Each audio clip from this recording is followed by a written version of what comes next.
بسم الله الرحمن الرحيم. அஸ்ஸலாமு அலைக்கும் வரஹ்மத்துல்லாஹி வபரகாத்துஹு. எல்லாம் அல்ல அல்லாஹுவின் நல்லடியார்களே,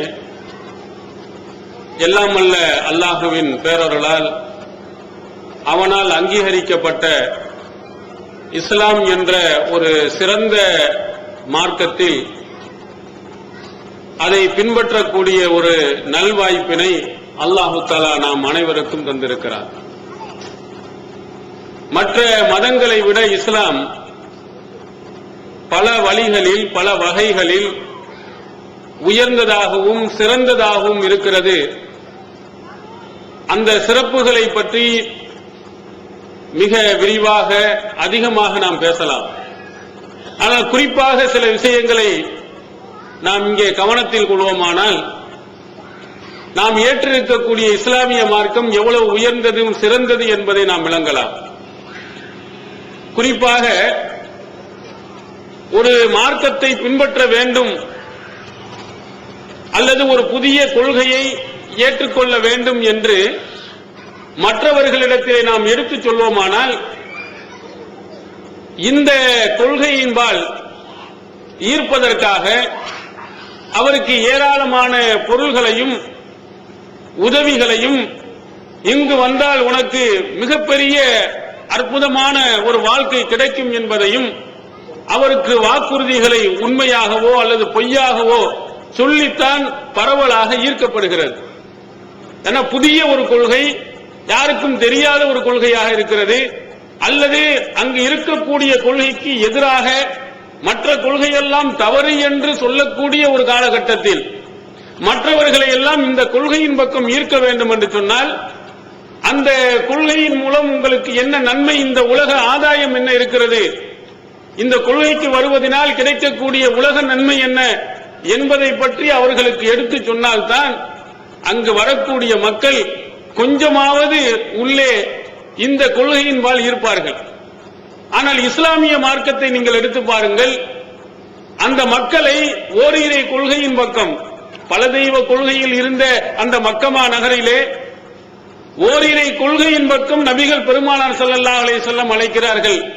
அங்கு இருந்த மற்ற எல்லா கொள்கைகளும் தவறு என்று சொல்கிறார்கள், அதை பின்பற்றக்கூடாது என்று சொல்கிறார்கள். சொல்லி இந்த ஓரிரை கொள்கையின் பக்கம் அழைக்கும் போது அவர்கள் கொடுத்த வாக்குறுதி என்ன, இந்த திருமறை குர்ஆன் அவர்களை அழைத்த முறை என்ன என்று நீங்கள் எடுத்து பார்த்தால் நீங்கள் ஆச்சரியப்பட்டு போவீர்கள். அஸிபன்னாஸ் அய்யுத்ரகு வயகூல ஆமன்னா வஹும் லா யுஃப்தனூன். அழகா அல்லாஹ் கேட்கிறான், மனிதர்கள் ஆமன்னா நாங்கள் இஸ்லாத்தை ஏற்றுக்கொண்டு விட்டோம், ஈமான் கொண்டு விட்டோம் என்று சொல்லப்பட்டு விட்டால் எந்த விதமான சோதனைகளும் இல்லாமல் விட்டுவிடப்பட வேண்டும் என்று எண்ணுகிறார்களா என்று அல்லாஹ் கேட்கிறார். இஸ்லாத்தை நான் தழுவிட்டேன்னு சொன்னா உனக்கு எந்த சோதனையும் இல்ல, இறைவனுடைய செல்வம் பூரா கொட்டிக் கொண்டிருக்கும், நிறைய வாழ்ந்து கொண்டிருக்கும் என்று இஸ்லாம் அவர்களை அழைத்ததா? இல்லை, இஸ்லாத்திற்கு நீ வந்தால் கஷ்டம் உனக்கு இருக்கிறது, இவ்வுலகத்தில் சிரமம் இருக்கிறது, பிரச்சனைகள் இருக்கிறது, தொந்தரவுகள் இருக்கிறது, இதையெல்லாம் ஏற்று வந்தால் வா. ஓரிரை கொள்கையை நீ ஏற்பதின் காரணத்தினால் மறு வாழ்க்கையில் தான் உனக்கு நிரந்தர வெற்றியை தவிர இந்த உலகத்திற்கு வரும் பொழுது உனக்கு கஷ்டத்தை இறைவன் தருவான், உனக்கு சிரமங்களை உனக்கு தருவான், இதற்கு முன்னால் வாழ்ந்தவர்களுக்கு அப்படித்தான் கொடுத்திருக்கிறான் என்றுதான் திருமறை குர்ஆன் அவர்களை அழைக்கிறது. எப்படி அழகா அழைக்கிறது பாருங்க. ஒரு பொய்யான வாக்குறுதிகளை சொல்லியோ அல்லது ஏமாற்றுகின்ற அடிப்படையில் எந்த வாக்குகளையும் சொல்லியோ இஸ்லாம் கூப்பிடவில்லை. இங்க வந்த கஷ்டம் சிரமம் எல்லா தொந்தரவும் உனக்கு இருக்குது, கொள்கை அழகான கொள்கை, சரியான கொள்கை, இறைவன் ஏற்றுக்கொண்ட கொள்கை, அவன் விரும்பக்கூடிய கொள்கை, இதான் உண்மையான கொள்கை என்று அந்த வாதங்களை எடுத்து வைத்து அவர்களை அழைத்ததை தவிர பொய்யான வாக்குறுதிகளை சொல்லி எங்கேயுமே அழைக்கவே இல்லை. அதே மாதிரி ஒரு ஆன்மீகம் என்று நீங்கள் வந்துவிட்டால், ஆன்மீகத்திற்கு உள்ளே நுழைந்து விட்டால், மற்ற எல்லா மதங்களிலும் பாருங்கள், ஒரு ஆன்மீக தலைவர் என்று உயர்வாக பேசப்பட வேண்டுமானால் அவர் உலகத்தினுடைய தொடர்புகளை எல்லாம் விட்டுட்டு முழுக்க முழுக்க இறைவன் என்றே போக வேண்டும். அப்படி போற ஆள் தான் உண்மையில் இறைபக்தி நிறைந்தவர்.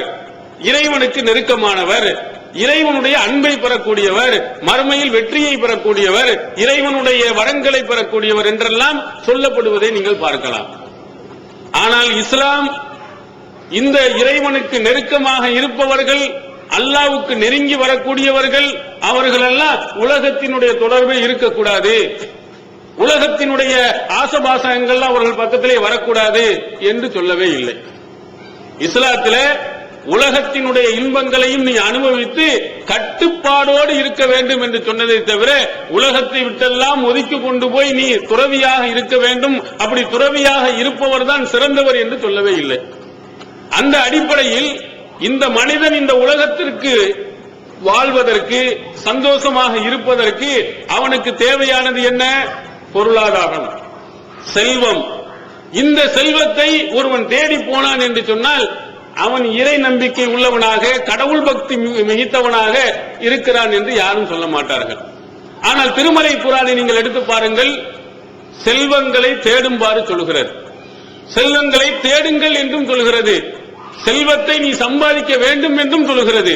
திருமறை குர்ஆன்ல அல்லாஹ் தஆலா சூரத்துன் நஹ்லுடைய 14வது வசனத்தில் சொல்கிறான், ஹுவல்லி சக்கரல் பஹ்ர, அவன் எப்படிப்பட்டவன் என்றால் உங்களுக்கு கடலை வசப்படுத்தி தந்திருக்கிறான், லிதஅக்குலு மின்ஹு லஹ்மன் தரியா, பசுமையான ஃப்ரெஷ்ஷான கறியை நீங்கள் சாப்பிடுவதற்கும், வத்தஸ்தஹ்ருஜு மின்ஹு ஹில்யத்தன் தல்பசூனஹா, நீங்கள் அணியக்கூடிய ஆபரணங்கள், முத்துக்கள், பவளம்லாம் இருக்க அதையெல்லாம் எடுத்துக்கொள்வதற்கும், வதரல் ஃபுல்க மவாகிர ஃபீஹி, இந்த கடலிலே 2 தண்ணீர்களை கிழித்துக் கொண்டு போகக்கூடிய கடலை நீங்கள் பார்க்கிறீர்.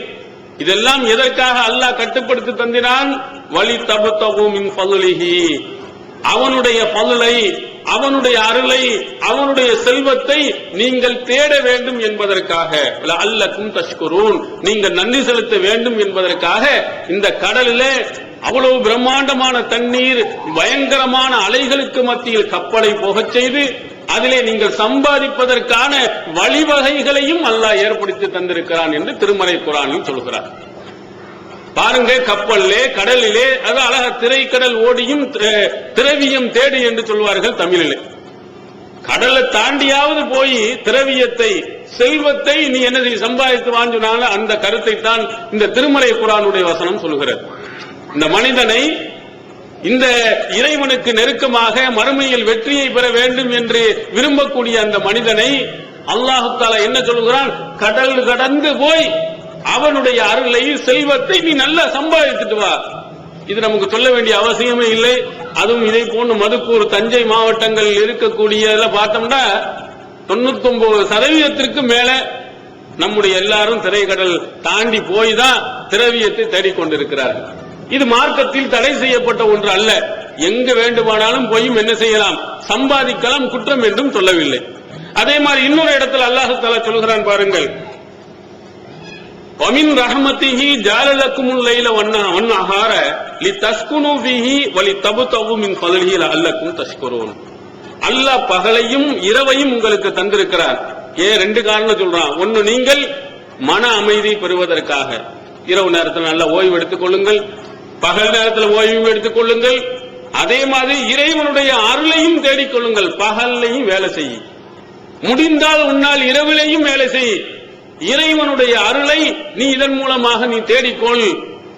அல்லாஹ் திருமறை குர்ஆன்ல சொல்றான், பகல்ல வேலை செய், இரவுல வேலை செய், நன்றாக சம்பாதித்துக் கொள்.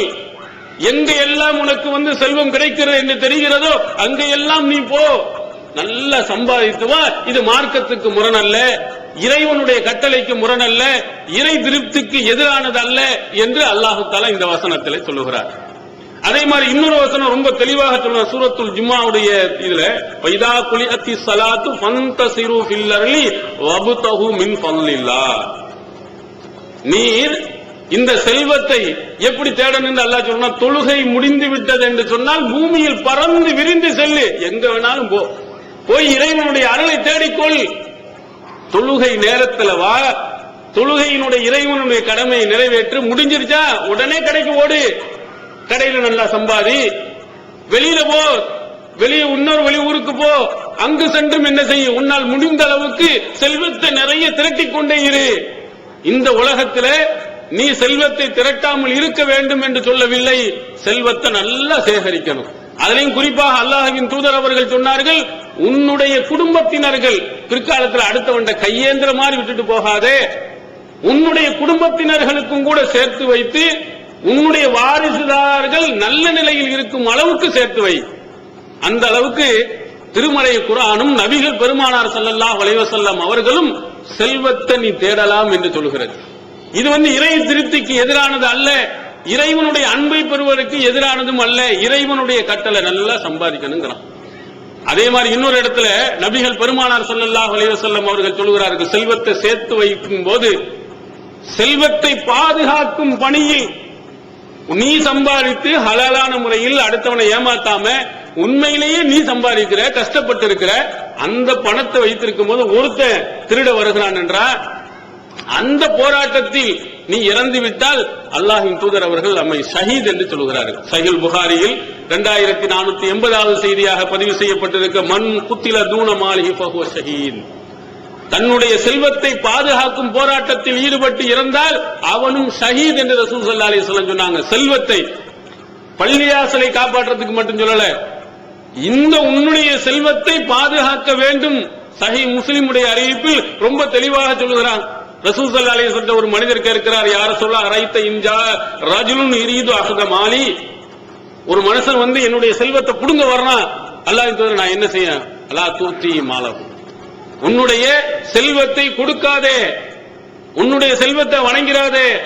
அவன் அப்படி கொடுக்க மாட்டான்னு அடிக்க கொலை செய்ய வந்தான்டா, அடிக்க வந்தான் என்று சொன்னால் நீனும் என்ன செய்ய? திருப்பி அடி. உன் செல்வத்தை எடுக்கிறானா, அநியாயமா புடுங்கிறானா, கையை கட்டிக்கிட்டு இருக்காத.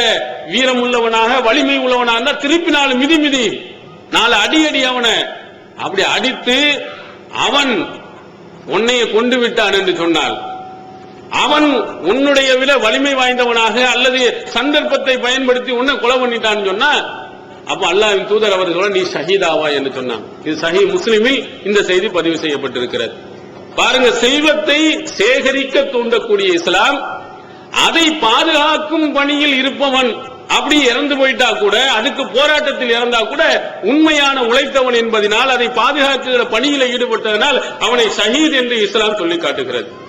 அதனால்தான் ரசூலுல்லாஹி ஸல்லல்லாஹு அலைஹி வஸல்லம் அவர்கள் தன்னுடைய தோழர்களுக்கு பலருக்கு இந்த துஆவை செஞ்சிருக்கிறாங்க. அதுல உங்களுக்கு தெரியும், அனஸ் ரலியல்லாஹு அன்ஹு அவர்கள் 10 வருடங்கள் நபிகள் பெருமானார் அவர்களுக்கு சிறு வயதில் இருந்தே பணிவிடை செய்தவர்கள். அவருக்காக வேண்டிய ரசூல் ஸல்லல்லாஹு அலைஹி வஸல்லம் செய்த பிரார்த்தனை என்ன தெரியுமா? அல்லாஹும்ம அக்ஸிர் மாலஹு வ வலதஹு வ பாரிக் லஹு ஃபீமா ஆதைத். அல்லாஹ்விடத்தில் பிரார்த்தனை செய்ய, யா அல்லாஹ், இவருக்கு செல்வத்தையும் குழந்தையையும் நீ அதிகமாக நீ கொடு, அதே மாதிரி நீ கொடுத்தவற்றில் பரக்கத்தையும் அதிகமாக செய்ய அப்படின்னு சொன்னார். இதே பின்னாடி சொல்கிற அனஸ் பின் மாலிக் ரலியல்லாஹு அன்ஹு அவர்கள் அல்லாஹ்வின் தூதர் அவர்களுடைய அந்த துஆவின் காரணத்தினால் அன்சாரிகளே நிறைய செல்வம் படைத்தவனாக நான் இருக்கிறேன் என்று குறிப்பிட்டாங்க. இது புகாரியில் பதிவு செய்யப்பட்டிருக்கிறது. இப்ப இந்த மாதிரி நிறைய ஆதாரங்களை நீங்கள் எடுத்து பார்த்தால், இஸ்லாம் இறை திருப்தியை பெறுவதற்காக சம்பாதிக்க கூடாது. பள்ளியாசல்லையே படுத்துக்கட, பள்ளியாசலே தஸ்பீஹ் ஊத்திக்கிட்டே இரு, அதே மாதிரி ஜிப்பா அணிஞ்சுக்கிட்டே இரு, தலப்பா அணிஞ்சுக்கிட்டு அங்கேயே சுத்திக்கிட்டே இரு அப்படின்னு சொல்லல. அதுல கூட அழகாக ஒரு செய்தி ரசூல் ஸல்லல்லாஹு அலைஹி வஸல்லம் சொல்லுவாங்க. ஒரு ஆழமான அர்த்தமுள்ள வாசகத்தில் சொல்வார்கள், மறுமை நாளையில் சூரியன் பக்கத்தில் நெருங்கி பயங்கரமான வெயில் தாக்குற நேரத்தில் அல்லாஹ் தன்னுடைய நிலை 7 நபர்களுக்கு கொடுக்கிறானா. அதுல ஒரு மனிதரை பற்றி ரசூல் ஸல்லல்லாஹு அலைஹி வஸல்லம் சொன்னாங்க, ரஜுலுன் கல்புஹு முஅல்லகுன் பில் மசாஜித், ஒரு மனிதன் அவனுடைய உள்ளம் பள்ளியாசலோடு இணைக்கப்பட்டிருக்கும். பள்ளியாசலே படுத்து கிடப்பான்னு சொல்ல ரசூல் ஸல்லல்லாஹு அலைஹி வஸல்லம் அவர்கள். அவனுடைய உள்ளம் எப்போதும் இறை நினைவை பற்றி இருக்கும். எங்க வேலைக்கு போவான், கடைக்கு போவான், அங்க போனாலும் பள்ளியாசல் டயத்துக்கு வந்துடணும், பள்ளியாசலுக்கு வந்துட்டு போயிட்டு இருப்பானே தவிர 24 மணி பள்ளியாசல் இருப்பான் ரசூலுல்லாஹி ஸல்லல்லாஹு அலைஹி வஸல்லம் சொல்லல. அப்ப என்ன விளங்குகிறது? நீ இறைவனுக்கு செய்ய வேண்டிய கடமையை முடிச்சிட்டியண்டா வெளியில போ, நல்ல நிறைய அதிகமான செல்வத்தை நீ தேடு, அதிகமா நீ சம்பாதி. இது இஸ்லாத்திற்கு எதிரானதல்ல, இறை திருப்திக்கும் எதிரானதல்ல என்று இஸ்லாம் சொல்லுகிறது. அதே நேரத்தில் இந்த செல்வம் ஒரு அளவு கடந்து போகுமானால், அது அழகா தமிழ்ல சொல்வார்கள், அளவுக்கு மிஞ்சினால் அமிர்தமும் நஞ்சு என்று சொல்வார்கள். அளவு கடந்து போயிட்டான்னு சொன்னா, வரம்பு மீறி போய்விட்டான் என்று சொன்னால் வாழ்க்கையே பணம் தான். பணம் தான் எனக்கு வாழ்க்கை அப்படின்னு ஒட்டுமொத்தத்துல போய் நீ விழுந்தி என்று சொன்னா இம்ம வாழ்க்கையிலும் சரி, இம்ம வாழ்க்கையில கொஞ்சம் நல்லா இருக்கலாம், அதுல கூட திருப்தி மன அமைதி இல்லாமல் பணம் பணம் பணம் பணண்டு அப்படியே அந்த பேய் விசாரிச்சு போட்டு அவனை ஆட்டி படைத்து ஒரு நிம்மதி இல்லாத வாழ்க்கையும் போயிடும், மறுமையிலும் ஒன்றும் இல்லாமல் போகும். தமிழ்நாடு தௌஹீத் ஜமாஅத்தின் ஆதரவற்றோர் இல்லம் இறைவனுக்கு செய்ய வேண்டிய கடமைகளுக்கு அடுத்தபடியாக பெற்றோரை பேணுவது பற்றி இஸ்லாம் அதிகமாக வலியுறுத்துகிறது. பெற்றோரை பேணாதவர்கள் மறுமையில் வெற்றி பெற முடியாது என்று இஸ்லாம் அறிவுறுத்துகிறது. ஆயினும் இஸ்லாத்தின் இந்த கட்டளையை சில முஸ்லிம்கள் அலட்சியம் செய்து பெற்றோரை வீட்டை விட்டு விரட்டுகின்றனர், பெற்றோரை பிச்சைக்காரர்களாக மாற்றுகின்றனர். இந்த அவல நிலைக்கு பரிகாரம் காணும் வகையில் முதியோர் ஆதரவு இல்லத்தை தமிழ்நாடு தௌஹீத் ஜமாஅத் நடத்துகிறது. தாயன்புடன் உணவு, உடை, மருத்துவம் உள்ளிட்ட 24 மணி நேரமும் செவிலியருடன் கூடிய பராமரிப்பு மற்றும் தனி ஆம்புலன்ஸ் வசதி இவை அனைத்தும் முற்றிலும் இலவசமாக செய்து தரப்படுகிறது. அனாதைகளை அரவணைப்பவரும் நானும் சொர்க்கத்தில் இணைந்திருப்போம் என்ற நபிகள் நாயகம் ஸல்லல்லாஹு அலைஹி வஸல்லம் அவர்களின் அமுத மொழியை ஏற்று அனாதைகளை அரவணைக்கும் இல்லமும் தமிழ்நாடு தௌஹீத் ஜமாஅத் நடத்தி வருகிறது. இப்பணியை தொடர்ந்து செய்திட உங்கள் நன்கொடைகளையும் ஜகாத்தையும் தாராளமாக வாரி வழங்குமாறு கேட்டுக் கொள்கிறோம். உங்களது நன்கொடைகளை டிடியாகவோ செக்காகவோ மணி ஆர்டராகவோ அனுப்பலாம். டிடி அனுப்புபவர்கள் தமிழ்நாடு தௌஹீத் ஜமாஅத் வங்கி கணக்கு எண் 7882748227 இந்தியன் வங்கி மண்ணடி கிளை என்ற பெயரில் எடுத்து அனுப்ப வேண்டிய முகவரி தமிழ்நாடு தௌஹீத் ஜமாஅத் மாநில தலைமையகம் 30 அரண்மனைக்காரன் தெரு, மண்ணடி, சென்னை 1. போன் 044215215226. அதனால சம்பாதிக்க சொன்ன இஸ்லாம் அதுல கவனத்தோடு இரு என்று சொல்கிறது. ஒரு கத்தி மாதிரி கவனமாக பயன்படுத்தினா காய்கறிகளை அறுத்து கறியை அறுத்து சமைத்து உண்டலாம். கொஞ்சம் கவனம் குறைஞ்சு போச்சுன்னா கையை அறுத்து விடும். உன்னுடைய உயிரை அது என்ன செய்யும்? பணயம் வைத்து விடும். உன்னுடைய உயிரை பதம் பார்த்து விடும். கவனமாக இரு. திருமறை குர்ஆன் ரொம்ப அழகா சொல்கிறது. சூரத்துல் அன்பாலினுடைய 28வது வசனத்தில் அல்லாஹ் சொல்கிறான், வஅலமு அறிந்து கொள்ளுங்கள், தெரிந்து கொள்ளுங்கள், அன்னமா அம்வாலுக்கும் அவுலாதுக்கும் ஃபித்னா, இந்த செல்வங்களும் உங்களுடைய குழந்தைகளும் சோதனை. இத ரொம்ப கவனமா நீங்க வச்சுக்கிறீங்க. இந்த செல்வங்களை அளவு மீறி நீங்கள் போனீங்கன்னா உங்களை வழி தவறி தவறான வழிக்கு கொண்டு போய் சேர்த்து விடும். இந்த செல்வம் ஒரு கவனத்தோடு கையாளப்பட வேண்டிய ஒன்று. செல்வத்தை ரொம்ப கவனமாக நீங்கள் பாதுகாத்துக் கொள்ள வேண்டும். அதற்குள்ள விதிமுறைகளை சரியாக நீங்கள் பேண வேண்டும். பணம் பணம் என்று அப்படியே போய்விட்டால் அதுவே உங்களை நரகத்திற்கு கொண்டு போய் சேர்க்கும் தடைக்கல்லாக, சொர்க்கத்தை தடை செய்யக்கூடிய ஒரு தடைக்கல்லாக ஆகிவிடும், நரகத்துக்கு போகக்கூடிய வழியாக ஆகிடும். ஆனால் அல்லாஹ்வின் தூதர் அவர்களுக்கு ரொம்ப அழகா சொன்னாங்க, பணத்தை அளவுக்கு அதிகமாக சம்பாதித்து அல்லது முறைகேடாக சம்பாதித்து அதன் மீது அளவுக்கு அதிகமான அன்பையும் பாசத்தையும் அதுவே செலுத்தி கடைசியில போனவன் பூரா நரகத்துக்கு தான். அதிகமாக சொர்க்கத்துக்கு போகக்கூடியவர்கள் யார் என்று ரசூல் ஸல்லல்லாஹு அலைஹி வஸல்லம் ஏழைகள் தான். ஏன்னா பணம் வருகின்ற பொழுது அவனுடைய எல்லா விதமான செயல்பாடுகளும் அப்படியே மாறுது. நீங்கள் நடைமுறையில இருக்கக்கூடிய ஒரு ஏழையாக இருந்தவர், அவர் அல்லாஹ்வின் மீது கொண்டுள்ள அன்பும் பாசமும் அவர்கிட்ட இருந்த அக்கறையும் அவன் கொஞ்சம் பணக்காரன போனவன்னு மாறி போயிருது. காலையில கரெக்டா ஃபஜருக்கு தொழுகைக்கு வந்து கொண்டிருந்தவர் பணக்காரனானவன என்ன செஞ்சாரு? தரையில படுத்திருக்கும் போது எந்திரிச்சு வந்தாரு. ஆனா ஏசியில படுக்கும் போது என்ன செஞ்சார்? 11 மணிக்கு தான் எந்திரிக்கிறார். அப்படி ஒரு நிலை. ஏண்டா பணம் சம்பாதிக்கணுங்கிறதுக்காண்டி 12 மணி வரை கண் விழிச்சு சம்பாதிக்கிறார். இன்னும் வேணும் இன்னும் வேணும் இன்னும் வேணும் என்று சம்பாதிச்சுட்டே இருக்காரு. வெள்ளிக்கிழமையோட கடையடைக்காத அளவுக்கு சம்பாதித்திய பண்ணிட்டு ஒரு நேரம் கூட ரெஸ்ட் இல்லாமல் படுத்தவர் 12 மணிக்கு எந்திரிக்கிற மாதிரி. அவ இறைவனுடைய வணக்கத்தை விட்டும் அப்புறப்படுத்துவதற்கு இந்த செல்வங்கள் காரணமா அமைஞ்சிருது. ஆடம்பரங்கள், அநியாய செலவுகள், வீண் விரயங்கள், அதே மாதிரி இஸ்லாத்திற்கு எதிராக நடக்கக்கூடிய எல்லாத்துக்கும் உதவிகள். பாத்தீங்கன்னா தௌஹீதை நல்ல வலிமையா நம்ம சொல்லிக்கக்கூடிய இருக்கக்கூடியதுல அடிக்க வர்றான், உதைக்க வர்றான். யாரு பின்னணி? பணத்தை சம்பாத்தி வச்ச திமுருல அள்ளி கொடுக்கிறார். அள்ளி கொடுத்த அடி, போலீஸ்காரனு கொடு, உள்ளவராம ஆக்கு. செல்வத்தை வந்து எந்த வழியில நம்ம செலவழிக்க போறோம், எந்த வழியில சம்பாதித்தோம், இது அல்லாஹ்விட்ட கணக்கு கொடுக்க வேண்டுமே என்று அவன் சிந்திக்காமல் தௌஹீதை வளர்க்கக்கூடியவர்களை அழிப்பதற்காக வேண்டியும் அள்ளி கொட்டுகிறார். பல கோடீஸ்வரர்கள், லட்சாதிபதிகள் இந்த மாதிரி தங்களுடைய செல்வத்தை நிறைய கொட்டினாங்க. ஆனா என்ன ஆனிச்சு?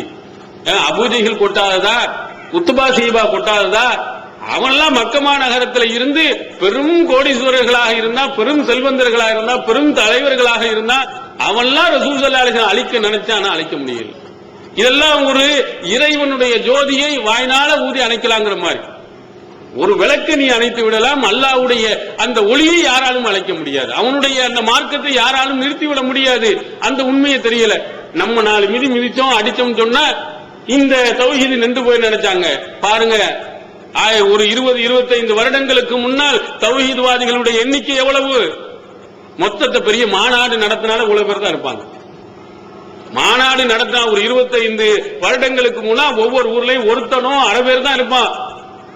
ஆனால் இன்று நிலைமை என்ன? நான்லாம் பயான் பண்ணும் போது 2 பேருக்கெல்லாம் பயான் பண்ணி இருக்கிறோம்.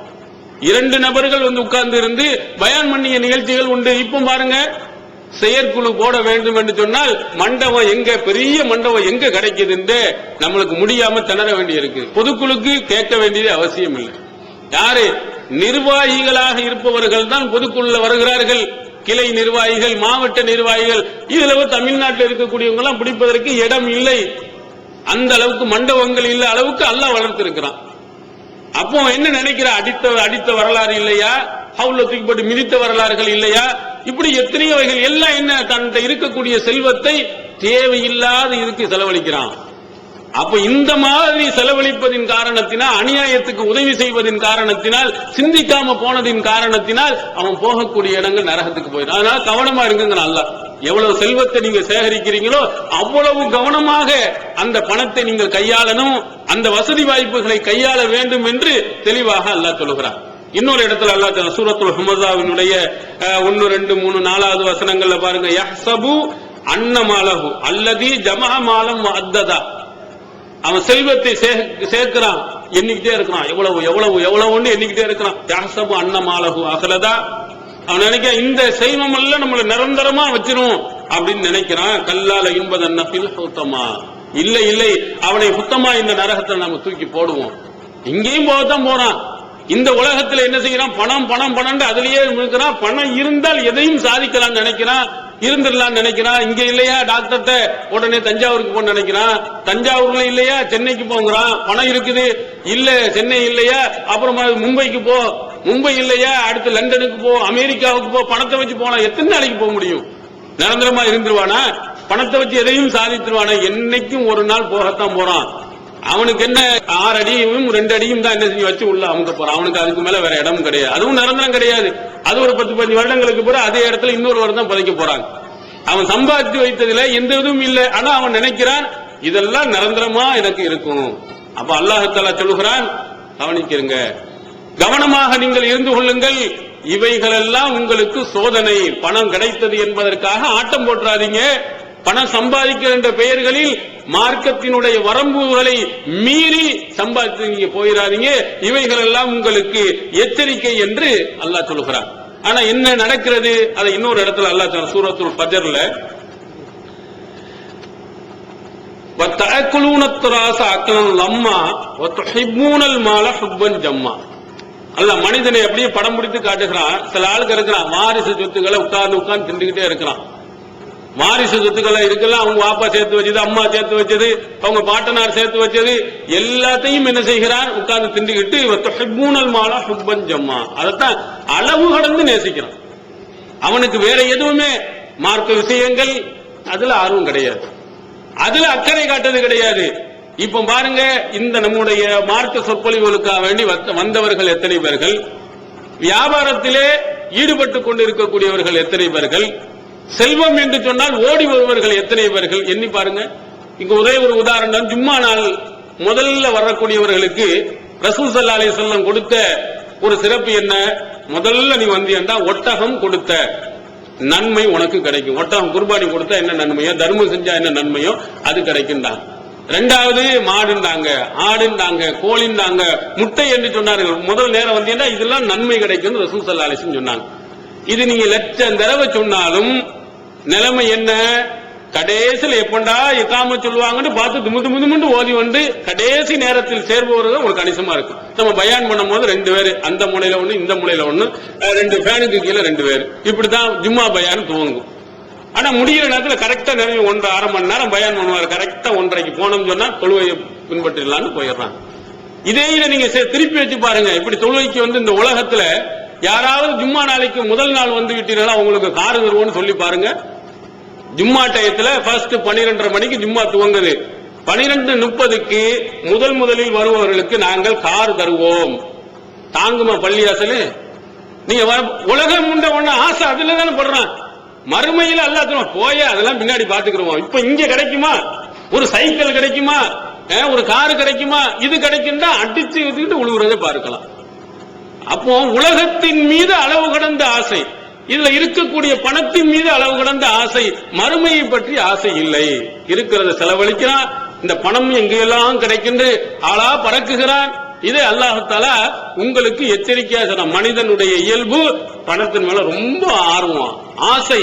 ஆனா மார்க்கத்தினுடைய அதுல ரொம்ப குறைவாக இருப்பான். அந்த மாதிரி நீங்கள் என்ன மறுமை வெற்றி அடையக்கூடிய நீங்கள் பணத்தின் மேலேயே முழு கவனமாக நீங்கள் இருந்து விடாதீர்கள் என்று எச்சரித்து, வர்ற அந்த செல்வங்கள், அந்த பணங்கள், இதையெல்லாம் எப்படி செலவழிக்க வேண்டும் என்பதையும் திருமறை குர்ஆனும் நபிகள் பெருமானார் ஸல்லல்லாஹு அலைஹி வஸல்லம் அவர்களும் நமக்கு சொல்லி இருக்கிறாங்க. பணத்தை செலவழிக்கக்கூடிய வழிமுறைகளை நீங்க கவனத்தில் பார்த்தீர்களானால் வீண் விரயங்கள் இஸ்லாமியர்கள்ட்ட மாதிரி வேற யார்ட்டையும் இருக்கவே செய்யாது. அவ்வளவு ஆடம்பரங்கள். அல்லாஹ் என்ன சொன்னா, வலாத்து பத்தீர் தபதீரா இன்னல் முபத்திரீன கானு இஹ்வானு ஷயாத்தீன். நீங்கள் வரம்பு மீறி நீங்க உங்களுடைய செல்வங்களை வீண் விரயம் செய்து விடாதீர்கள். வீண் விரயம் செய்வர்கள் ஷைத்தானின் தோழர்கள். பார்த்தா இப்ப பாருங்க, இப்ப ரபியுல் அவ்வல் மாதம் வந்துச்சா, மௌலிது ஓதுறதுக்குன்னு அது ஒரு கணிசமா சாப்பாடு என்ன, அது என்ன, எவ்வளவு செலவினங்கள் இந்த ரபியுல் அவ்வல் மாதத்துல என்ன. ஏன் இது நான் முன்னாடி சொன்ன பாத்தீங்களா, இஸ்லாத்தினுடைய அடிப்படையில் உண்மையை சொல்லி வர வைப்பது. இத பொய்யை சொல்லி சிலர்கள் ஏமாத்திட்டு இருக்கிறாங்க. அதுல போய் மக்கள் போய் விழுந்திருக்கிறாங்க. இந்த மௌலிதுன்னா என்ன? சுந்தர தமிழில் சுபஹான மௌலிது ஒரு ஆள், தேங்கை சர்புதீன் மௌலவி ஒரு ஆளு தமிழ்ல எழுதியிருக்கார். அதுல எழுதியிருக்கிற முன்னுரையில இந்த மௌலிதுனால உங்களுக்கு கிடைக்கக்கூடிய நன்மைகள் என்ன அப்படின்னு சொல்லும் போது நிறைய எழுதியிருக்காரு. அதுல என்னண்டா, மௌலிது ஓதக்கூடிய சபையில் நீங்க போய் உட்கார்ந்து அந்த சபையை நீங்கள் கண்ணியப்படுத்தினீர்கள் என்று சொன்னால் நீங்கள் ஈமான் உள்ளவர்களாக மரணித்து விடுவீர்கள். நீங்க உங்களுக்கு ஈமான் கேரண்டி. எதுக்கு? மௌலிது ஓத தெரியாட்டாலும் பரவாயில்லை, பக்கத்துல வந்து நீங்க இருங்க.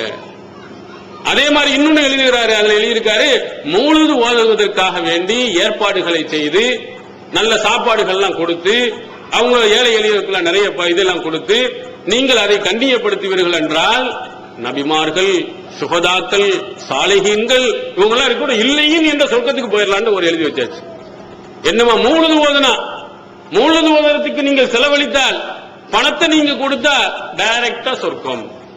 அப்படி அல்லாஹ் சொல்றான், வமயத்துல்லாஹ் வர் ரசூல் ஃபஉலாயிக மஅல்லதீன அன்அமல்லாஹு மின் நபிய்யீன வஸித்தீகீன வஷுஹதாஇ வஸாலிஹீன். குர்ஆன் சொல்கிறது, அல்லாஹ்வுக்கு கட்டுப்பட்டவன், அவன் தூதருக்கு எவன் கட்டுப்படுகிறானோ அவன்தான் அல்லாஹ் அருள் புரிந்த நபிமார்கள், சுஹதாக்கள், உயிர் தியாகிகள், நல்லடியார்களோடு இருப்பான்னு குர்ஆன்ல சொல்றான். ஆனா இவர் என்ன சொல்றாரு, மௌலிதுக்காக நீ செலவழிச்சின்னு சொன்னா நேர சொர்க்கம். சரி, என்னப்பா போட்டுட்டு இனிமே ஹலாலு ஹராமு அதை செய்யணும், தொழுவணும், போகணும். ஒரு வருஷத்துல ஒரு 12வது நாள்ல அல்ல ஒரு நாள் 12வது நாள் வரையிலும் 12 நாள் வரையிலும் மௌலித ஓதிட்டோம்னா நம்மளும் சொர்க்கத்துக்கு போயிடலாம். எதுக்கு இவ்வளவு கஷ்டம்? இலகுவான வழி அப்படின்னு சொல்லி கூப்பிட்டு வந்து இதெல்லாம் செஞ்சுட்டா போயிடும். அதே மாதிரி இன்னொன்னு ஏமாத்தி வித்த என்ன செஞ்சிருக்காங்க, அதுல எழுதியிருக்காரு அவரு, இந்த சுபான மௌலிது, இந்த மௌலிது ஓதுறதுக்காக வேண்டிய தங்க நாணயங்கள்லாம் சேர்த்து வச்சிருந்து செலவழிச்சு அதுல இருந்து மௌலிதையும் ஓத வச்சுட்டு மீன ஒரு ரூபாய் நாணயத்தை அல்ல ஒரு தங்க நாணயத்தை வச்சிருந்தா இந்த தங்க நாணயம் இருக்கும் காலம் எல்லாம் அவர்கிட்ட காசு என்ன செய்யாதான், குறையவே செய்யாதான். ஏன்னா நம்ம மௌலிதுக்கான இந்த பணத்தை செலவழித்த காரணத்தினால் அதனுடைய பரக்கத்தை இதுல ஒட்டி உங்களுக்கு செல்வம் கொட்டிக்கிட்டே இருக்கும், உங்களுக்கு வறுமையே வராது, இந்த பணம் காலியே ஆகாது எழுதி வச்சிருக்காங்க. ஏமா பொய்ய சொல்லி இப்படி சொன்னோம்னா என்ன செய்யணும், இவ்வளவு பரக்கத்து இருக்கோ, இப்படி இருந்தா அல்ல அப்படி எவ்வளவு கொடுப்பானோ அப்படின்னு நம்ம அப்படியே நினைச்சுக்கிட்டு என்ன செய்ய மௌலிது ஓதுறதுக்கு போயிடுறோம். ரசூல் ஸல்லல்லாஹு அலைஹி வஸல்லம் அவங்களே அவங்க பேர்ல அவங்களுக்கு 2 நாளைக்கு தொடர்ந்து சாப்பாடு கிடைக்கல, அவங்க மனைவிமார்களுக்கு கிடைக்கல, அபூபக்கருக்கு கிடைக்கல, உமருக்கு சாப்பாடு இல்ல, பசி பட்டினின்னு தெருவுல போய் தன்னுடைய நண்பர்களுக்கு சாப்பாடு இருக்குமான்னு கேட்டாங்க. அதை சிந்திக்காம ரசூல் ஸல்லல்லாஹு அலைஹி வஸல்லம் ஓதணும்னா செல்வம் கொட்டும், எப்படி எல்லாம் செலவழிக்கணுமா எழுதி வச்சிருக்கார். ஒரு முலஃபர் என்று சொல்லக்கூடிய ஒரு மன்னர் மலிக்குல் முலஃபர், அவர் செலவழிச்சாராம். ஒரு மௌலிது ஓதுனாராம், வருஷத்துக்கு 3 லட்சம் ரூபாய் செலவழிப்பாராம். எப்படி 5000 ஆட்டு தலைகள் அவர் விருந்து வச்சார. ஒரு நாள் மௌலிதுக்காக வேண்டி 5000 ஆட்டு தலைகள் இருந்துச்சா, 10,000 கோழிகள் இருந்துச்சா, 1 லட்சம் எண்ணெய் பலகாரங்கள் இருந்துச்சா, அதே மாதிரி 30,000 ஹல்வா தட்டைகள் இருந்துச்சா. அதெல்லாம் வச்சு மௌலிது ஓதி எல்லாத்துக்கும் கொடுத்து சூஃபியாக்கள் அவங்க எல்லாம் நிறைய பேர் வந்து லுகரிலிருந்து சுபுஹ் வரையிலையும் ஒரு இசை கவியரங்களை வைத்திருந்தாரா. அது எல்லாரும் சேர்ந்து அந்த இசையில் ஆட்டம் போட்டு மெய்மறந்து இருந்தார்கள் அப்படின்னு அந்த புத்தகத்துல யாரு மௌலிதை ஆதரித்து எழுதிய புத்தகத்தில் இருக்கு. இப்போது விற்பனையில் இஸ்லாம் கூறும் பொருளியல் சகோதரர் பிஜே அவர்கள் உரையாற்றிய பொருளாதாரம் சம்பந்தமான 27 மணி நேர தொடர் சொற்பொழிவு. என்ன வியாபாரம் செய்யலாம், பங்குச் சந்தையில் ஈடுபடலாமா, இன்சூரன்ஸ் செய்யலாமா, MLM வியாபாரத்தில் ஈடுபடலாமா, குத்தகை, பங்கு வணிகம் மற்றும் வியாபாரம் தொடர்பான அனைத்து சந்தேகங்களுக்கும் குர்ஆன் ஹதீஸ் அடிப்படையில் தெளிவான விளக்கங்கள் 3 டிவிடிகளாக விலை ரூபாய் 75 மட்டுமே. கிடைக்கும் இடம் TNDJ வீடியோ விஷன், நம்பர் 30, அரண்மனைக்காரன் தெரு, மண்ணடி, சென்னை 1. TNDJ வீடியோ விஷனின் புதிய வெளியீடு. வழிகட்ட கொள்கைகள் வகி அல்லாதவற்றை பின்பற்றலாமா, இமாம்களை பின்பற்றலாமா, சஹாபாக்களை பின்பற்றலாமா, இஜ்மா கியாஸ் மார்க்க ஆதாரமாகுமா, இது போன்ற முக்கிய தலைப்புகளில் பிரச்சாரங்களுக்கான 1 மாத பயிற்சி வகுப்பில் சகோதரர் பிஜே அவர்கள் நடத்திய வழிகட்ட கொள்கைகள் என்ற தலைப்பிலான உரையின் முழு தொகுப்பு 3 DVD, விலை ரூபாய் 90 மட்டுமே, கூறிய செலவு தனி. கிடைக்கும் இடம் TNDJ வீடியோ விஷன், எண் 30, அரண்மனைக்காரன் தெரு, மண்ணடி, சென்னை 1. செல் 9500168989. வெளிவந்துவிட்டது இஸ்லாம் கூறும் குடும்பவியல் ரமலான் மாதம் தொடர் சொற்பொழிவு 5 டிவிடிகளாக விலை ரூபாய் 150 மட்டுமே, கூரியர் செலவு தனி. கிடைக்கும் இடம் TNTJ வீடியோ விஷன், நம்பர் 30, அரண்மனைக்காரன் தெரு, மண்ணடி, சென்னை 1. இப்படி 1 லட்சம் 3 லட்சம் ரூபாய் செலவழிக்கணும், 10 லட்சம் ரூபாய், இதுக்கு நன்மை கிடைக்குமா? அல்ல கேட்க மாட்டானா? நியாயமான முறையில் மார்க்கம் உட்பட்ட முறையில் அதுக்கு செலவழிக்க. பக்கத்து வீட்டுல தன்னுடைய சொந்தக்காரன் கஷ்டப்படுகிறான், ஏழையா இருக்கிறவன் கஷ்டப்படுகிறான், சாப்பாட்டுக்கு வழி இல்லாமல் இருக்கிறான், படிக்க வைக்க வழி இல்லாமல் இருக்கிறான், எவ்வளவு இருக்க குடிசையாக இருந்து மழைக்கெல்லாம் ஒழுகிக்கிட்டு இருக்கிறான், மின்சாரம் இல்லாமல் இருக்கிறான், எவ்வளவு கஷ்டப்படக்கூடிய ஏழை எளியவர்கள் எவ்வளவு பேர் இருக்கிறாங்க அது தெரியல.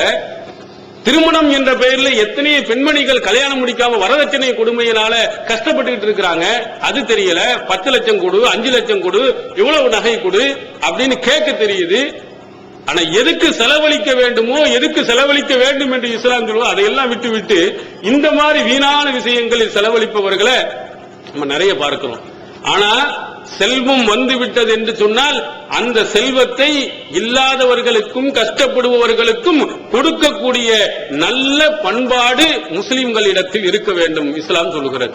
நபிகள் பெருமானார் ஸல்லல்லாஹு அலைஹி வஸல்லம் சொன்ன செய்தி புகாரியில் 2442வது இடமா பதிவு செய்யப்பட்டிருக்கு. அல் முஸ்லிமு அஹுல் முஸ்லிம், ஒரு அடிப்படை தத்துவத்தை ரசூல் ஸல்லல்லாஹு அலைஹி வஸல்லம் அவர்கள் சொல்லுகிறார்கள். ஒரு முஸ்லிம் இன்னொரு முஸ்லிமுக்கு சகோதரன் அப்படிங்கிற மனசுல வச்சுக்க. மன் கான ஃபி ஹாஜத்தி அஹீஹி கானல்லாஹு ஃபி ஹாஜத்திஹி. ஒரு சகோதரன் தன்னுடைய சகோதரனின் தேவையை நிறைவேற்றுகின்ற விஷயத்தில் ஈடுபடுவானானால் அல்லாஹு தஆலா அவனுடைய தேவைகளை நிறைவேற்றுகிறான். ஒரு கஷ்டத்தை, ஒரு முஸ்லிமுடைய கஷ்டத்தை நீங்கள் போக்கினீர்களானால், உங்க செல்வத்தின் மூலமாக, உங்கள் முயற்சியின் மூலமாக நீங்கள் போக்கினீர்கள் என்று சொன்னால் அல்லாஹு தஆலா மறுமையில் ஏற்படக்கூடிய ஒரு கஷ்டத்தை அல்லாஹு தஆலா போக்குகிறான். செல்வத்தை சேர்த்து வச்சு வீடு என்ன, மதுக்கூர்ல ஒண்ணு வாங்கு, பட்டுக்கோட்டையில ஒண்ணு வாங்கு, தஞ்சாவூர்ல ஒரு சொத்தை வாங்கு, நகை பூரா கழுத்துல போடு, கையில போடு, காலில் போடு அப்படின்னு செல்வத்துக்கு மேல செல்வத்தை சேமித்து வைத்துக் கொண்டே போகிறான். ஆனா தன்னுடைய சகோதரன் கஷ்டப்படுகின்ற பொழுது, தனக்கு தெரிந்தவன் கஷ்டப்படுகின்ற பொழுது அவனுக்கு 100 ரூபாய் கொடுப்பதற்கு யோசனை செய்கிறான். அப்ப ரசூலுல்லாஹி ஸல்லல்லாஹு அலைஹி வஸல்லம் அடிப்படை சொல்றாங்க, நீ இந்த சகோதரனுக்காக வேண்டி உதவுனீன்னு சொன்னா அல்லாஹ்வின் உதவி உனக்கு இருந்துகிட்டே இருக்கும். அதே மாதிரி கஷ்டத்தை போக்குனா மறுமையில எவனுமே கை வைக்கும், யாரும் உம்மாவும் வரமாட்டாங்க, மகனும் வரமாட்டாங்க, அந்த மாதிரி ஒரு கஷ்டப்படக்கூடிய ஒரு காலகட்டத்தில் அல்லாஹ் தஆலா உனக்கு ஏற்படக்கூடிய ஒரு கஷ்டத்தை மறுமையில போக்குறான். எப்போ? இந்த மனிதனுக்கு நீ உதவும் பொழுது. இந்த உதவும் மனப்பான்மையை மூமின்களாக இருக்கக்கூடிய ஒவ்வொரு ஆழமா பதிவு வைங்க. செல்வந்தர்களாக இருக்கக்கூடிய, செல்வத்தை சேமித்து வைத்திருக்கக்கூடியவர்கள் அடுத்தவர்களுக்கு உதவ வேண்டும் என்ற அந்த எண்ணத்தை வளர்த்துக் கொள்ளுங்கள். நபிகள் பெருமானார் அவர்களிடத்திலே வந்து ஒரு பெண்மணி அபூபக்கர் அவர்களுடைய மகளார் அஸ்மா அவர்கள் வந்து கேட்கிறாங்க, அல்லாஹ்வின் தூதர் அவர்களே, தர்மம் செய்யறதுக்கு எனக்கு ஒண்ணு இல்ல, என்னுடைய கணவர் மகராக போட்ட ஒரே ஒரு நெக்லஸ் தான் இருக்குது, அந்த நகையை தவிர ஒண்ணுமே இல்லை, நான் தர்மம் செய்யணுமா? நான் செய்யறது கட்டாயமா கடமையா அப்படின்னு கேட்கும் போது ரசூலுல்லாஹி ஸல்லல்லாஹு அலைஹி வஸல்லம் அவர்கள் சொல்லுகிறார்கள், லா தூஇ ஃபயு அல்லாஹ் அலைஹி.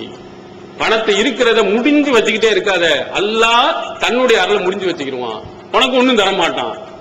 இறக்கிற கிணறு தான் ஊரும் என்று சொல்வார்கள். அதே மாதிரி அல்லாஹ்வுடைய அருள் உனக்கு வேண்டும் என்று சொன்னால் நீ என்ன செய்யணும்? தர்மம் செய்து கொண்டிரு. நீ ஒண்ணு கொஞ்சம் தான் இருக்குது, ஒரே ஒரு காதல் அளவுக்கு தான் இருக்குது, மூக்கு போற அளவுக்கு தான் இருக்குது, விரலால போறக்கூடிய மோதிரம் அளவுக்கு தான் இருக்குது. இருந்தாலும் உன்னால் முடிந்த அளவுக்கு ஏழைக்கு நீ உதவி செஞ்சுதான் ஆகணும். அஸ்மா அவர்கள் செய்தார்கள்.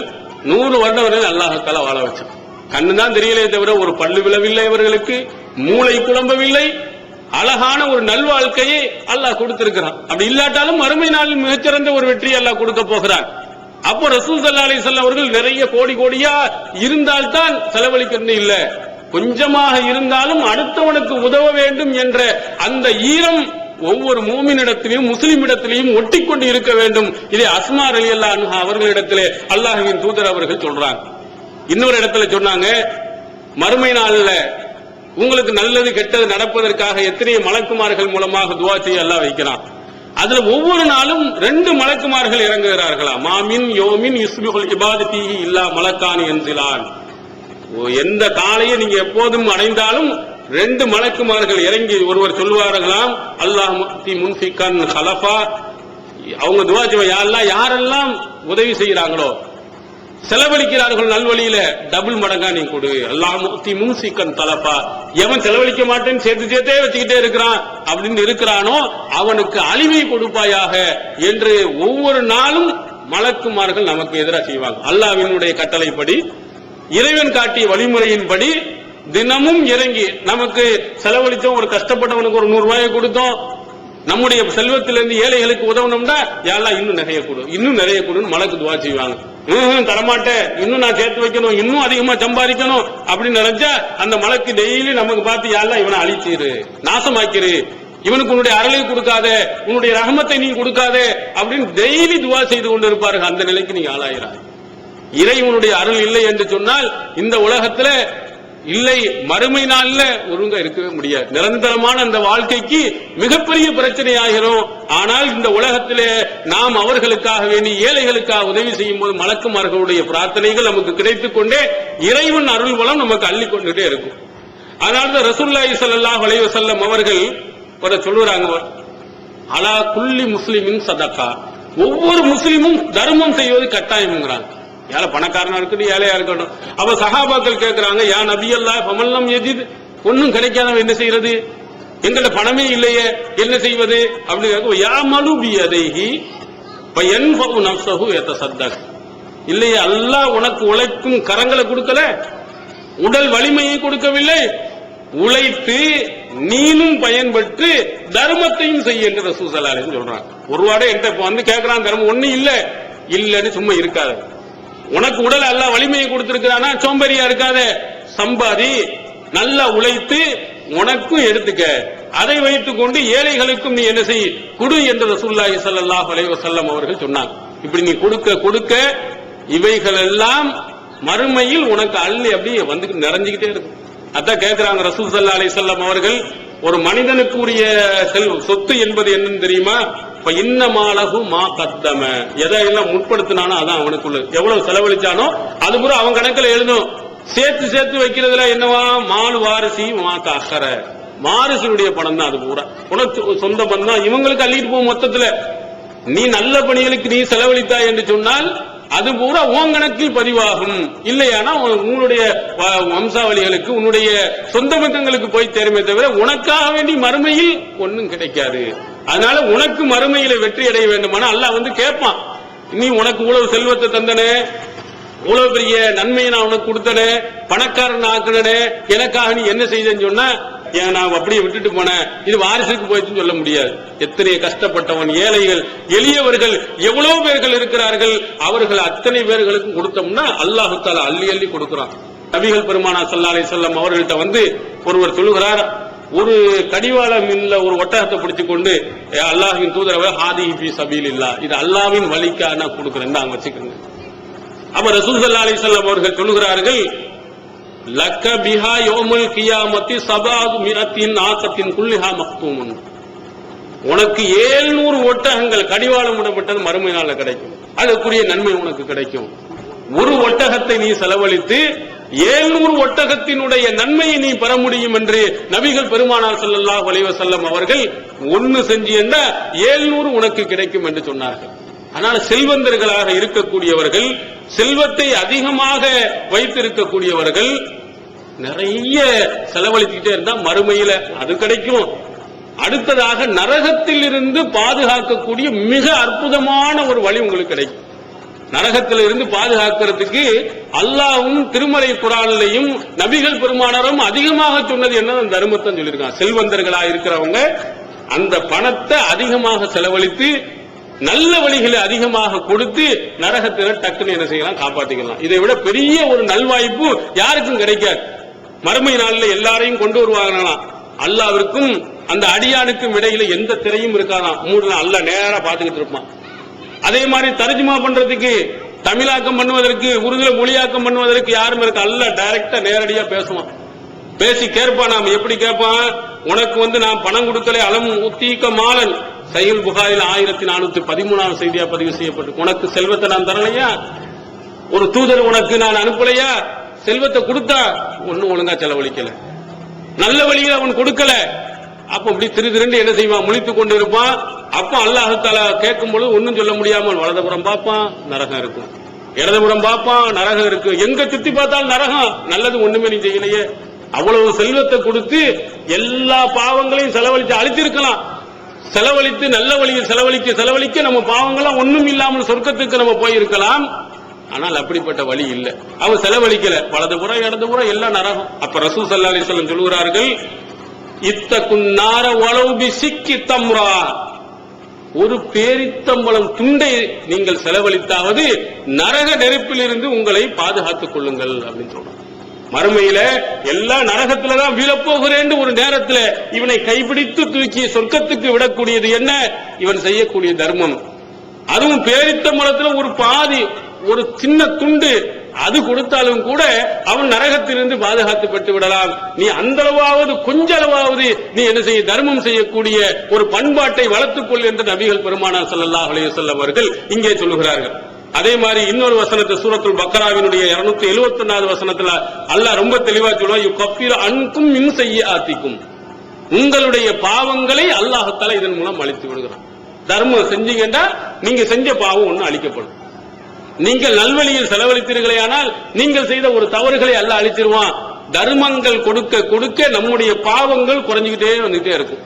நம்ம கொடுக்காமல் இருந்து கொண்டால் இந்த பாவம் சேர்ந்து, செலவழிக்காத பாவம் சேர்ந்து மிகப்பெரிய ஒரு கஷ்டத்துக்கு ஆளாயும். குர்ஆன் வசனம் ரொம்ப அழகா அல்லாஹ் தஆலா சொல்கிறார், அந்தரத்துக்கும் நாரன் தலல்லா, கொழுந்து விட்டு எரியக்கூடிய நெருப்பை உங்களுக்கு நான் எச்சரிக்கை செய்கிறேன். எஸ்லாஹா இல்லல்லா ஷதா, அதுல போய் விழக்கூடியவன் துர்பாக்கியம் உள்ளவன் தான் போய் நரகத்துல போய் விழுவான். அல்லதி கர்ரப வ தவல்லா, பொய்ப்பித்தான், புறமிதிட்டு ஓடினான். வசை ஜன்னபுகள் அத்தகா, அந்த நரகத்திலிருந்து இறையச்சம் உள்ளவன் தவிர்ந்து கொள்வான், போமாட்டான். அவன் எப்படிப்பட்டவன், அல்லதி யுத்தி மாலஹு யதஸக்கா, செல்வத்தை நல்வழியில் செலவழித்து தூய்மையாக்கி கொண்டவன். செல்வத்தை செலவழித்து நரகத்திற்கு போகாமல் இருந்த இறையச்சம் உள்ளவன் என்று அல்லாஹ் தஆலா சொல்கிறான். எல்லாம் நிறைய செல்வம் பூரா கோடி கோடியா கொட்டி கிடக்குது, ஒரு ஐவேளை தொழுகை மட்டும்தான் தொழுகிறாரு, நோன்பு வைக்கிறார், ஆனா எந்த விதமான நல்லறங்களும் இந்த பணத்தின் மூலமா செலவழிக்கிற கஞ்சனா இருந்தான்னா முடியாது. இறையச்சத்தின் எடுத்துக்காட்டாக அல்லாஹ் சொல்லும் போது அந்த இறையச்சம் உள்ளவன் தன்னுடைய செல்வத்தை செலவழித்து தூய்மையாக்கி கொண்டார். அதன் மூலம் இறைவனின் திருப்தியை தவிர வேற எதையும் அவர் எதிர்பார்க்கவில்லை. அல்லாஹ் மறுமையில் வெற்றி தரணும், அதற்காக வேண்டி இந்த செல்வத்தை நான் செலவழிக்கிறேன் என்று சொன்னாரே, இந்த மாதிரி நல்லுள்ளம் படைத்தவர்களாக இருக்கணும். மறுமையில் நம்ம நரகத்தில் போகக்கூடாது, கடுமையான வேதனையிலிருந்து பாதுகாப்பு பெறணும் அப்படின்னு நாம் நினைத்தோமையானால் நம்ம செய்ய வேண்டிய முதல் காரியம் நம்முடைய செல்வங்கள் நல்வழியில செலவழிக்கணும். அதுல முக்கியமாக சில விஷயங்களை சொல்லுகிறேன். அதுல முக்கியமாக சில தர்மங்கள் நம்ம விரும்பி செய்வது.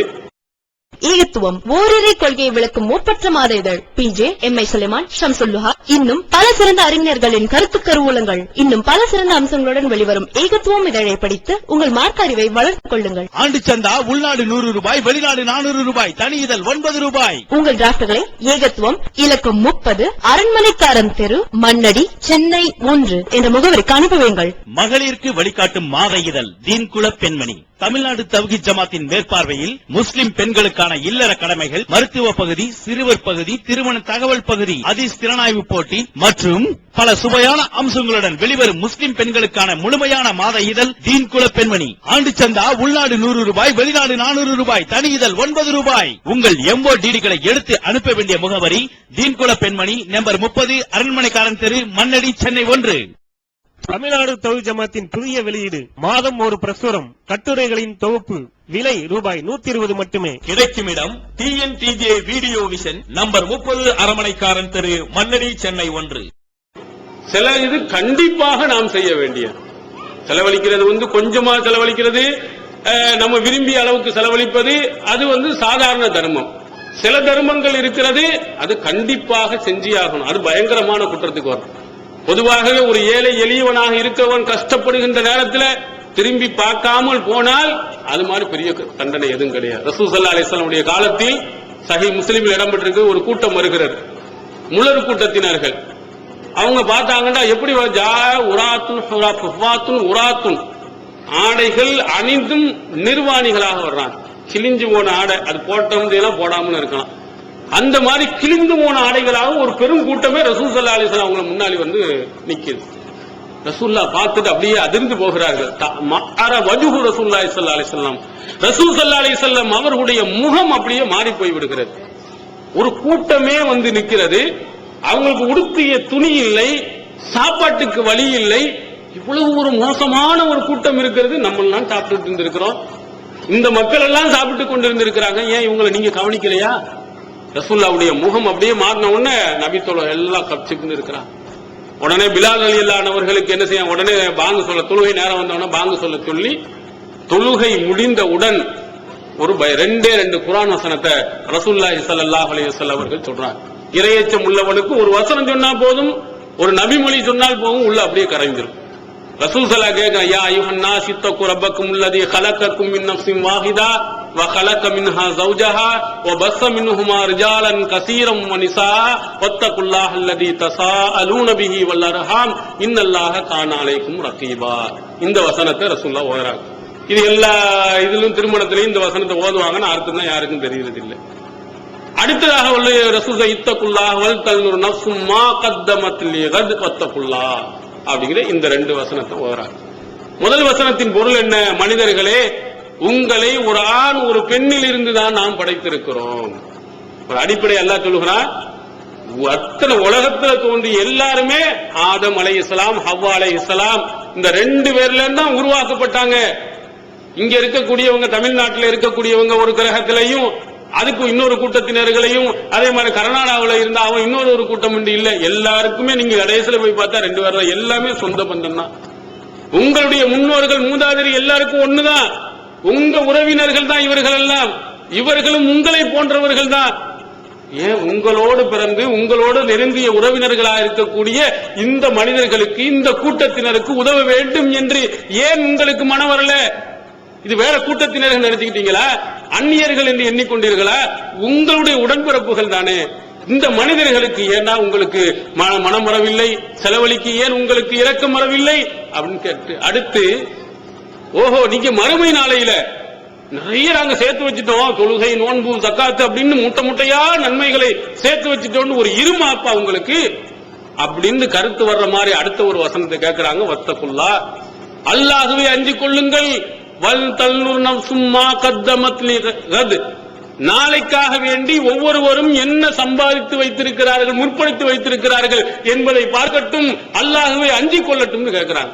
நாளைக்கா நிறைய சேர்த்துட்டியோ, நாளைக்கா வேண்டி அதிகமாக சேர்த்து விட்டாயா, நிறைய செல்வங்கள் உனக்கு, நிறைய நன்மைகள் உன்னை செஞ்சுட்டு ரொம்ப சந்தோஷமா இருக்கிறாயா, இறைவனுக்கு செய்ய வேண்டிய கடமைகள் 100% கரெக்டா இருந்துட்டியா, கொஞ்சம் சிந்தித்து பார் என்று அந்த வசனம் பேசுகிறது.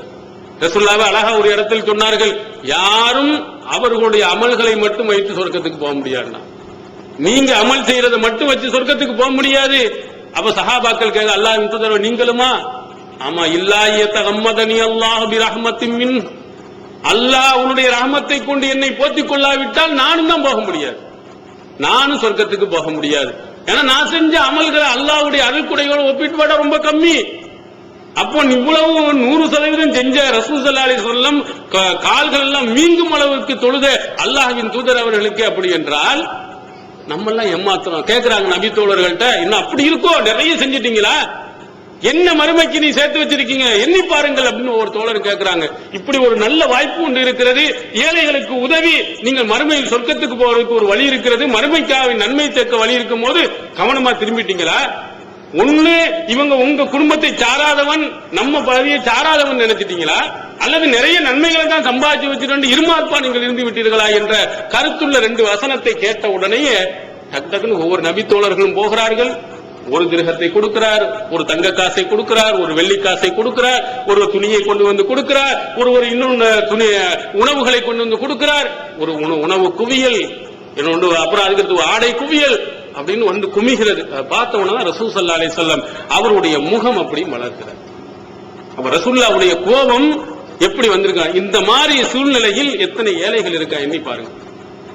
திருமணத்திற்காக சொந்த வீட்டை வித்தவன் எத்தனை பேர் இருக்கிறான், நகைகளை வித்தவன் எத்தனை பேர் இருக்கிறான், தெருக்கோடியில் போய் நின்று கொண்டு இருப்பவன் எத்தனை பேர் இருக்கிறான், இந்த திருமணத்துக்காக ஊர் ஊரா பிச்சை எடுத்துக் கொண்டு இருக்கக்கூடியவன் எத்தனை பேர் இருக்கிறான் எண்ணி பார்த்திருக்கிறோமா? அநியாயமாக அக்கிரமமாக தன்னுடைய பெண் வீட்டார்கிட்ட போய் நகை வேணும் பணம் வேணும் என்று நம்ம கேட்கிறோமே, கொஞ்சம் சிந்திக்க வேண்டாமா? கடை இல்லாமல் வசதி இல்லாமல் வட்டிக்கு வாங்கி கொண்டு வட்டி என்ற நிரந்தரமா நரகத்துக்கு எத்தனை ஏழைகள் போயிட்டு இருக்கிறான். அவனை திருத்துவதற்குரிய வழிவகைகளை இந்த சமுதாயம் செய்ததா, இந்த ஜமாத் நமக்கு செய்திருக்கிறதா? அதுக்காக வேண்டி நாம் முயற்சி செய்திருக்கிறோமா? ஒன்னையும் நம்ம நினைக்கிறோம்.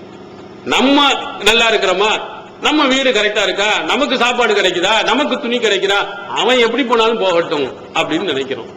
சுயநலவாதிகளா இருக்கிறோம். இஸ்லாத்தில் இருப்பவன் சுயநலவாதியா இருக்கக்கூடாது.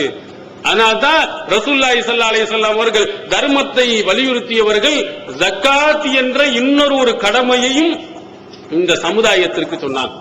திருமறை குர்ஆனின் மூலமாக சொன்னாங்க.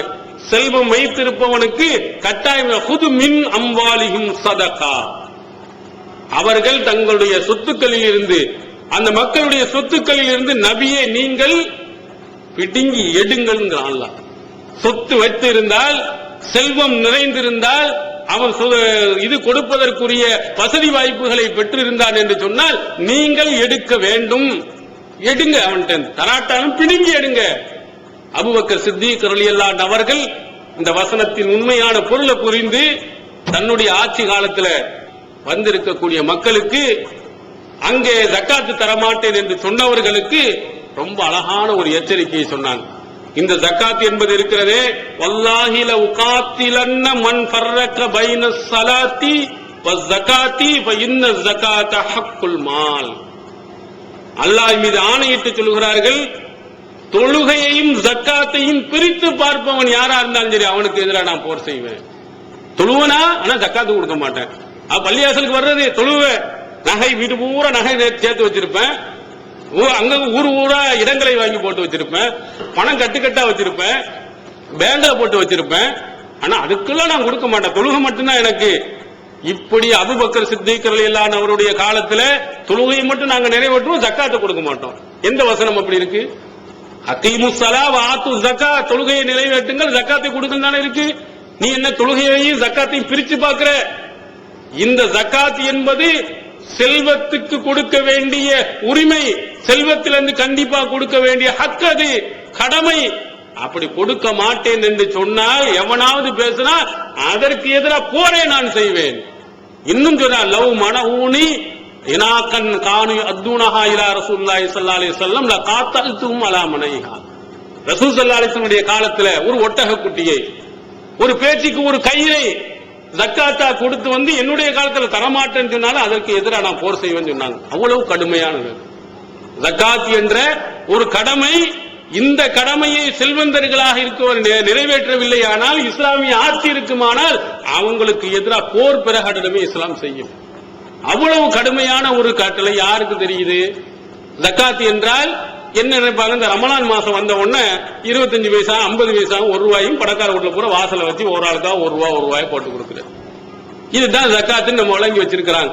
ஜக்காத்துக்கு எவ்வளவு மதிப்பிட்டு எவ்வளவு கொடுக்க வேண்டும் என்பதை செல்வந்தர்களாக இருக்கக்கூடியவர்கள் தெரிவது இல்லை, அதை கரெக்டா கொடுப்பதும் இல்லை.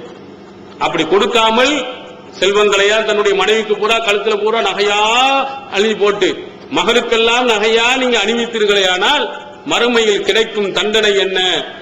திருமறை குர்ஆன் அழகா சூரத்துல் தௌபாவுல 35வது வசனத்தில் அல்லாஹ் தஆலா சொல்கிறார், வல்லதீன யக்னிஸூன الذهب والفضة ولا ينفقونها في سبيل الله فبشرهم بعذاب அலீம்.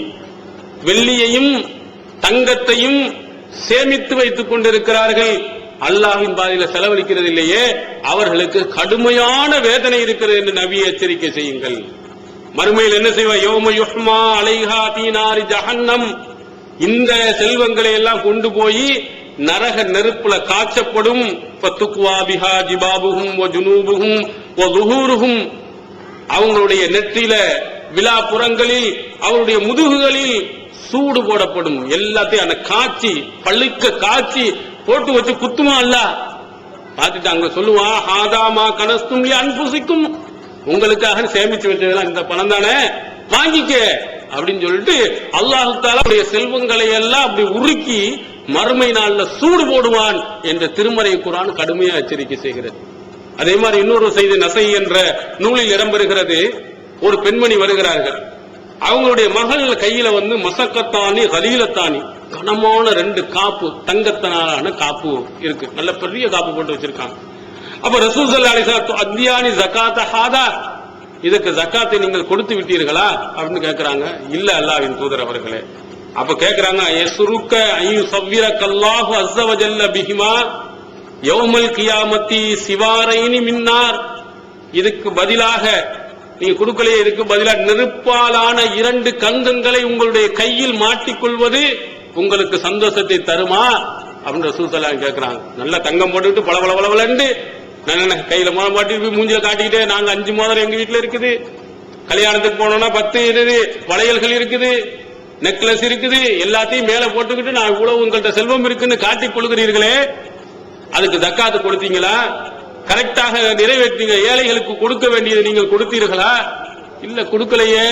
அப்படி கொடுக்கவில்லையானால் இந்த நகை பூரா அல்ல மறுமையில நரக நெருப்புல போட்டு உருக்கி காய்ச்சி முதுகு இடுப்புல ஒரு குத்து, நெத்தியில ஒரு குத்து, முதுகுல ஒரு போட்டு இந்த வாங்கிக்க, இதைத்தான் நீ சேர்த்து வச்ச, நீ அது மறுமைக்காண்டி என்ன செஞ்ச அப்படின்னு கடுமையான தண்டனை கிடைக்கும் அப்படின்னு ரசூலுல்லாஹி ஸல்லல்லாஹு அலைஹி வஸல்லம் அவர்கள் சொல்கிறார்கள். திருமறை குர்ஆனும் நமக்கு சொல்லுகிறார். நம்ம இவ்வளவு செல்வங்களை சேர்த்து வைப்பதற்கு ஆர்வம் காட்டக்கூடிய நாம், ஆனால் இந்த விஷயங்களுக்கு இந்த ஜக்காத்தை கொடுப்பதற்கு நாம் சரியான முயற்சிகளை எடுத்திருக்கிறோமா, கொடுத்திருக்கிறோமா, நம்முடைய செல்வங்களை கணக்கிட்டு இருக்கிறோமா? வருஷத்துக்கு ஒரு தடவை பார்க்கிறோம், கடையில எவ்வளவு வரவு, இருப்பு எவ்வளவு, என அதே மாதிரி நாம் போட்ட முதல் எவ்வளவு, செலவு எவ்வளவு, வரவு எவ்வளவு, எல்லாத்தையும் கரெக்டா பார்க்கிறோம். அதே மாதிரி கவர்மெண்ட்டுக்கு கரெக்டா எப்படி எல்லாம் கள்ளத்தனமா சொல்லணுமோ கணக்கு அதுக்கு தகுந்த மாதிரி எழுதி ஆடிட்டத்தை கொடுத்து அதை செஞ்சு வருஷத்துக்கு ஒரு தடவை கரெக்டா கணக்கா பார்க்கிறோம்.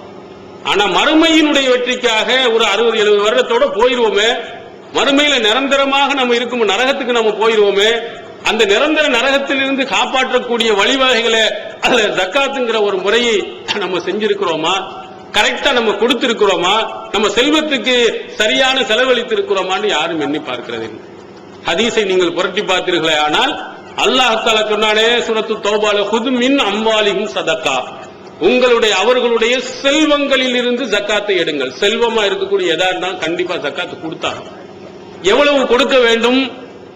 அதற்கு ஹதீசுகளில் ஒவ்வொருக்கும் ஒவ்வொரு விதமான வகைகளை நபிகள் பெருமானார் ஸல்லல்லாஹு அலைஹி வஸல்லம் சொல்லி இருக்கிறாங்க.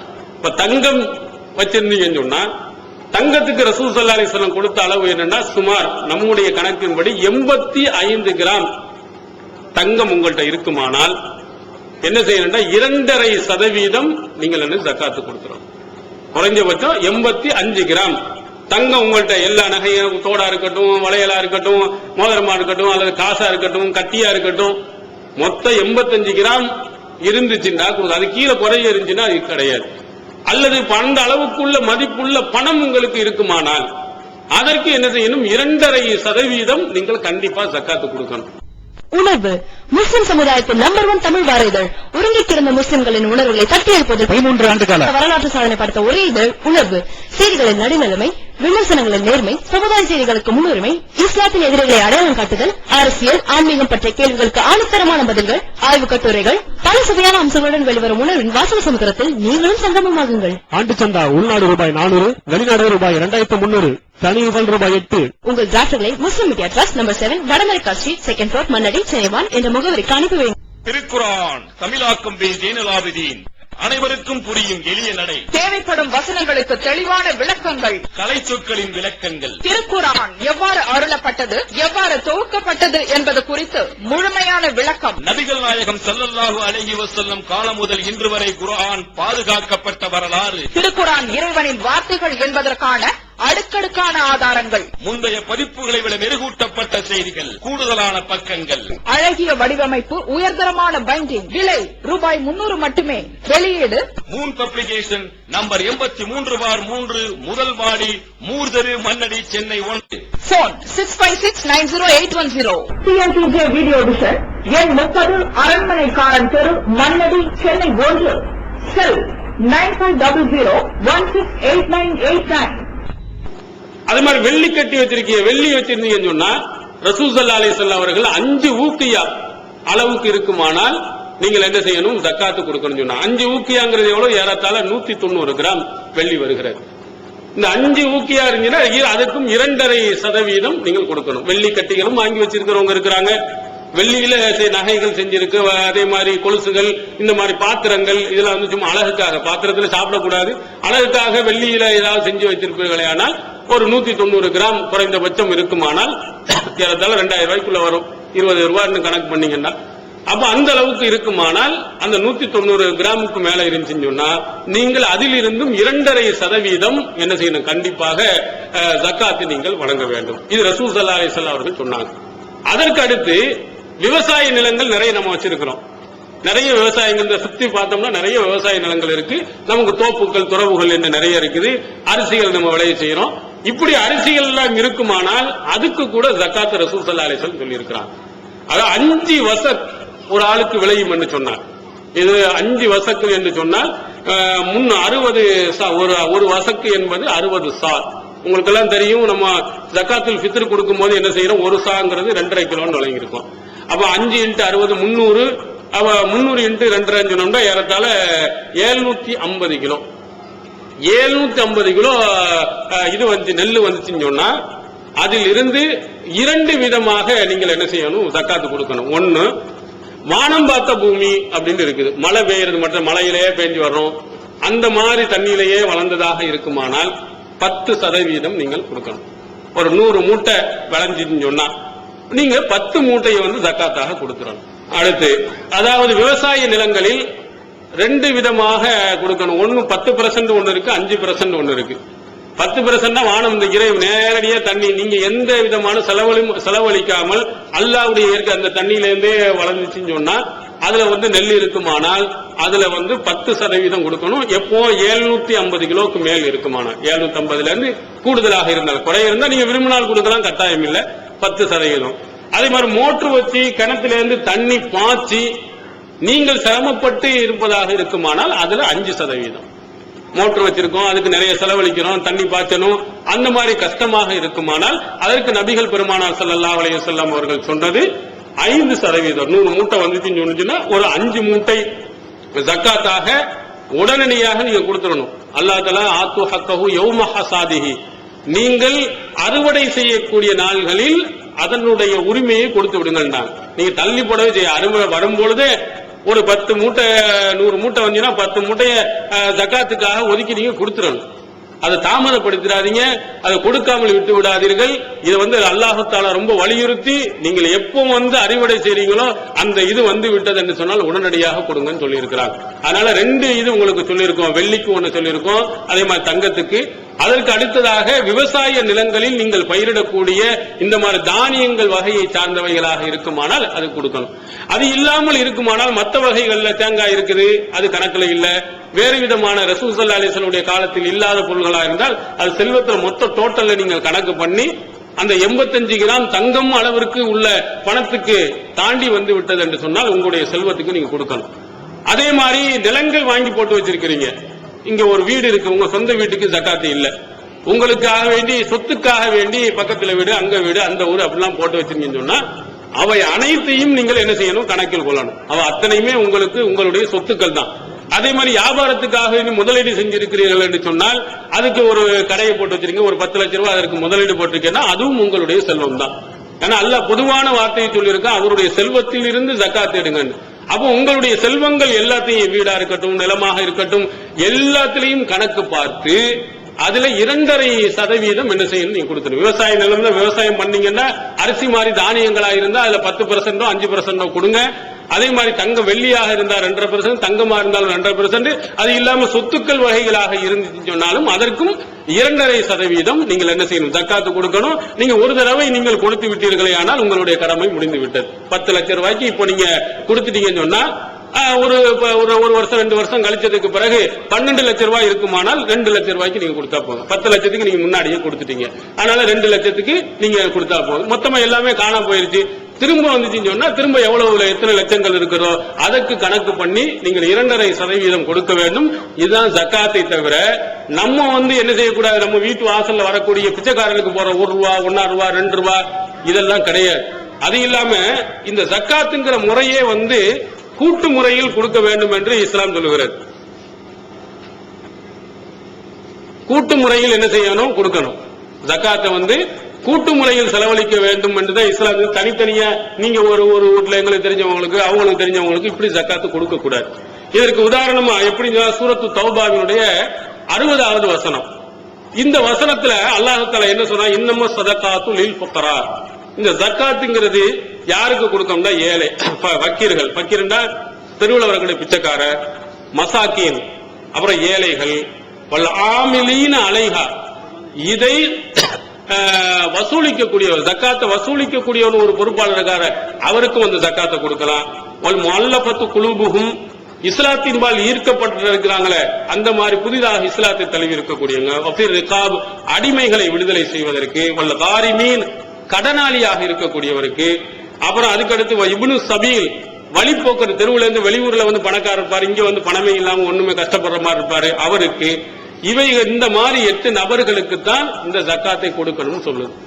இந்த ஜக்காத்து கொடுக்கிறதுல ஒரு ஆள் அல்லாஹ் என்ன வசூல் பண்ணக்கூடியவர்கள் என்று திருமறை குர்ஆன் சொல்லி. இதுல இருந்து என்ன விளங்குது, இந்த ஜக்காத்தை கூட்டு முறையில் கொடுக்க வேண்டும், ஒவ்வொருத்தரும் தனித்தனியா கொடுக்க கூடாது. இந்த கூட்டு முறையில் கொடுப்பதினால் உங்களுக்கு கிடைக்கக்கூடிய நன்மை என்ன, நீங்க சிந்தித்து பாத்தீங்கன்னா ஏமாற்று பேர் வழிகளை நிறைய குறைச்சிடலாம். என்ன செய்வாருன்னா, ஒரு ஆளு ஜக்காத் தாங்கன்னு சொல்லி என்னட்டையும் வாங்குவாரு, அப்புறம் உங்கள்கிட்டையும் வாங்குவாரு, இப்படி ஊர்ல உள்ள ஒரு 10 பேர்ட்ட ஜக்காத்துன்னு வாங்கிட்டு போயிடுவாரு.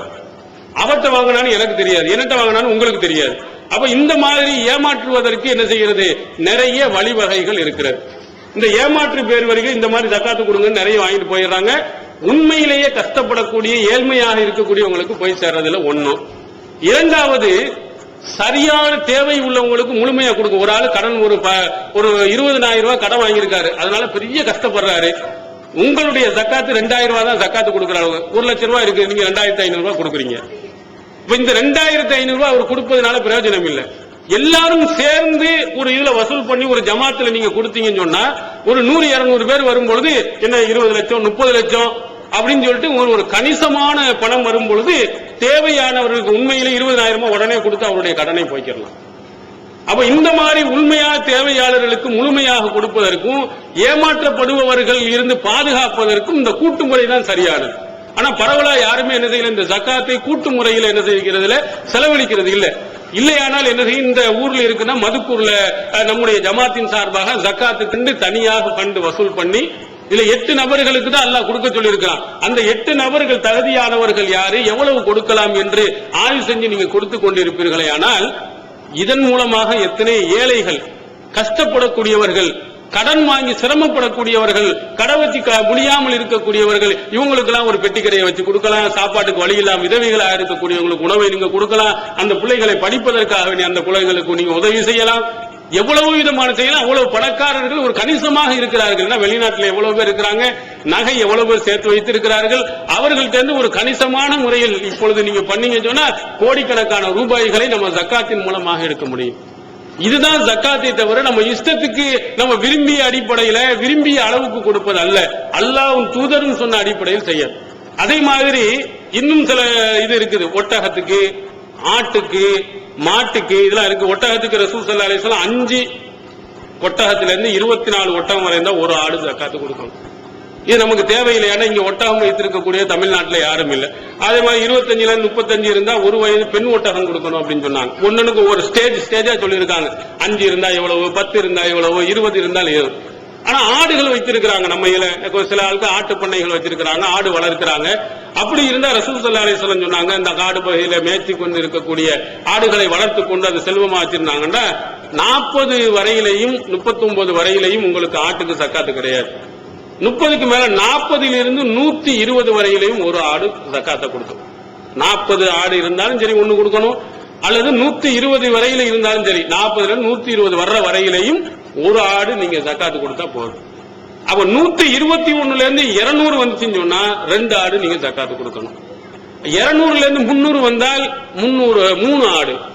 300க்கு மேல வரக்கூடிய ஒவ்வொரு 100க்கும் ஒவ்வொரு ஆடுன்னு கணக்கு பண்ணி என்ன செய்யணும், கொடுக்கணும். இது ரசூல் ஸல்லல்லாஹு அலைஹி வஸல்லம். எத்தனை பேர் ஆடு வச்சிருக்காங்க, யாரும் அதுக்கு ஜக்காத்துன்னு ஒரு ஆட்டை கொடுத்தாங்கன்னு நீங்க வரலாறுல கேள்விப்பட்டு இருக்க மாட்டீங்க. சில கிராமங்கள்ல ஆடுகளை வாங்கி விட்டு வளர்க்கட்டும் சொல்லி கொடுத்துருவாங்க. 2 ஆடு, 10 ஆடு, 20 ஆடு, அது 50, 40, 70, 90 இடத்துல போகக்கூடிய ஒரு சிலர்கள் இருக்கிறாங்க. அதுல இருந்து நாங்க ஒரு ஆடு ஜக்காத்து அப்படின்னு சொல்லிட்டு கொடுத்தவர்கள் கிடையாது. ஏன்னா தெரியறது இல்ல. அதே மாதிரி மாட்டுக்கு ரசூல் ஸல்லல்லாஹு அலைஹி வஸல்லம் ஜக்காத் சொல்லி இருக்கிறாங்க. மாட்டுக்கு 30 மாடு நிறைய வச்சிருந்தீங்கன்னா பெரும்பாலும் இல்ல, அப்படி வைத்திருப்பார்களே. ஆனால் மாட்டுல 30ல இருந்து 39 வரை, 29 வரை கிடையாது, 30ல இருந்து 39 வரை இருக்குமே. ஆனால் ஒரு வருடம் பூர்த்தியான மாடு ஜக்காத்தை கொடுக்கும். 30ல இருந்து 39 மாடுகள் இருக்குமான அது வரையிலும் இருந்துச்சுன்னு சொன்னா ஒரு வருடம் பூர்த்தியான ஒரு மாடு கொடுக்கணும். 40ல இருந்து 59 இருந்தால் 2 வருடம் பூர்த்தியான ஒரு மாடு கொடுக்கணும். அதே மாதிரி 60ல் இருந்து 69 இருந்தால் ஒரு வருடம் பூர்த்தியானது 2 மாடு என்ன செய்யணும், கொடுக்கணும். அதே மாதிரி 70ல இருந்து 79 இருந்தால் 2 வருடம் பூர்த்தியான ஒரு மாடு, ஒரு வருடம் பூர்த்தியான ஒரு மாடு, 2 சேர்த்து கொடுக்கணும். 80ல இருந்து 89க்கு 2 வருடம் பூர்த்தியான 2 மாடு கொடுக்கணும். 90ல இருந்து 99க்கு ஒரு வருடம் பூர்த்தியான 3 மாடு என்ன செய்யணும், கொடுக்கணும். 100 இருக்குமானால் ஒரு வருடம் பூர்த்தியான 2 மாடு, 2 வருடம் பூர்த்தியான ஒரு மாடு கொடுக்கணும். 100க்கு மேல வந்துச்சுன்னா ஒவ்வொரு 60க்கும் ஒரு வருடம் பூர்த்தியான 2 மாடு, 40 இருந்தால் 2 வருடம் பூர்த்தியான ஒரு மாடு கொடுக்க வேண்டும் அப்படின்னு ரசூல் ஸல்லல்லாஹு அலைஹி வஸல்லம் அவர்கள் சொன்ன ஹதீஸ்கள் பதிவு செய்யப்பட்டிருக்கிறது. அப்ப ரசூல் ஸல்லல்லாஹு அலைஹி வஸல்லம் அவர்கள் இந்த மாதிரி உங்கள்கிட்ட இருக்கக்கூடிய சொத்துக்களுக்கு எல்லாம் தனியா மாட்டுக்கு ஒண்ணு சொன்னாங்க, ஆட்டுக்கு ஒண்ணு சொன்னாங்க, அதே மாதிரி ஒட்டகத்துக்கு ஒண்ணு சொன்னாங்க, வெள்ளிக்கு சொல்லி இருக்கிறாங்க, தங்கத்துக்கு சொல்லி இருக்கிறாங்க, விவசாய நிலத்துக்கு சொல்லி இருக்கிறாங்க. இவ்வளவு எல்லாம் உங்களுடைய சொத்துக்களுக்கு எல்லாம் ஜக்காத்தை கரெக்டா பிரிச்சு கொடுங்கன்னு சொல்லி இருக்கிறார். நம்ம கொடுத்திருக்கிறோமா என்பதை நம்ம ஒவ்வொரு பணக்காரர்களும் செல்வந்தர்களும் உங்களுடைய நண்பர்களாக இருந்தால் அவர்களும் கொஞ்சம் எண்ணி பார்க்கணும். இந்த பணங்கள் எல்லாம் சேர்த்து சேர்த்து வைக்க ஜக்காத்து கொடுக்க அழுக்கு பூரா அடங்கிட்டே இருக்கு. இதை நீங்க கொடுத்துட்டீங்கன்னா உங்களுடைய செல்வங்கள் தூய்மையாகி மறுமையில என்ன செய்யும், வெற்றி கிடைக்கும். உங்களுடைய பாவங்கள் என்ன செய்யப்படும், அழிக்கப்படும். அதன் காரணத்தினால் உங்களுடைய சொத்துக்களை நகையா இருந்தா இப்ப உடனே என்ன செய்யுங்க, நீங்க நிறுத்து பாருங்க எவ்வளவு இருக்கு. 85 கிராமுக்கு மேல இருந்தால் 2.5% நம்ம கொடுக்கணும். வீடுகள் எத்தனை, நம்ம சொந்த வீடுகளை தவிர எத்தனை வீடுகள் நமக்கு இருக்கு, நிலங்கள் இருக்கு, அதனுடைய மதிப்பு எவ்வளவு, இத்தனை கோடி ரூபாய் வருது, 2.5% நம்ம அல்லாஹ்வுக்காக நம்ம கொடுத்துடணும். அதே மாதிரி ஆடுகள் மாடுகள் என்று இருக்குமானால் அதிலையும் கணக்கிட்டு கொடுக்கணும். விவசாய நிலங்கள் இருந்தால் விவசாயம் பண்ணுகின்ற பொழுது 750 கிலோ இருந்த அளவுக்கு தானியங்கள் இருந்தால் அதுக்கு மேல இருக்கக்கூடிய ஒன்னுக்கு 10% அல்லது 5% ஜக்காத்தாக நம்ம கொடுத்துறோம். நீங்க செல்வந்தர்களாக இருக்கக்கூடிய நீங்கள், பொறுப்பாளர்களாக இருக்கக்கூடியவங்க, நீங்க பைத்து ஜக்காத் பல ஊர்கள் பல நாடுகள்ல வச்சிருக்காங்க. பைத்து ஜக்காத்துன்னா ஜக்காத்து நிதியம் என்ற பெயர்ல வச்சிருப்பாங்க. அதுல ஜக்காத்துக்கு தகுதியானவர்கள் கேட்டார்களே ஆனால் அந்த பணத்திலிருந்து கொடுத்துக்கிட்டே இருப்பாங்க. அதே மாதிரி மதுக்கூர்ல நம்ம தௌஹீத் ஜமாத்தின் சார்பாக ஜக்காத் நிதியம் என்று என்ன செய்யும் உருவாக்கி பணக்காரர்களாக இருக்கக்கூடிய ஒவ்வொருவரும் உங்களுடைய பணம் வரும் பொழுது, செல்வங்கள் உங்களுக்கு சேமிக்கப்படும் பொழுது 85 கிராமுக்கு மேல உங்கள் அளவுக்கு செல்வம் இருக்குமானால் நீங்கள் ஒவ்வொருவரும் என்ன செய்ய வேண்டும், 2.5% கண்டிப்பாக ஜக்காத்து கொடுத்தீங்கன்னா இம்மையிலையும் சரி மறுமையிலையும் சரி நன்மையான நிலையை நம்ம அடையலாம். இல்லை கஞ்சனாகவே நான் இருப்பேன், பணத்தை உழவா 1 கோடி ரூபாய் 2.5 லட்சம் கொடுக்கணுமோ 10 லட்சம் கொடுக்கணுமோ மனசு உறுத்தும். செய்தான் உங்களுக்கு வறுமை ஏற்பட்டு விடும் என்று பயமுறுத்துமா, நீங்க செலவழிச்சிடாத, நீ வெளியே நின்றுடுவ, பிச்சைக்காரனா போயிருவ, அவெல்லாம் செய்தான் உங்களை என்ன செய்வான், வழி எடுப்பான். ஆனா அல்லாஹ் தஆலா உங்களுக்கு மன்னிப்பை வாக்களிக்கிறான், மறுமையில் சொர்க்கத்தை அல்லாஹ் தஆலா வாக்களிப்பான். அதனால இதுவரையிலும் கொடுக்காம மொத்தத்தை பார்க்கும்போது ஏதோ பெரும் தொகை மாதிரி நமக்கு தெரிந்தாலும் கவலைப்படாதீங்க.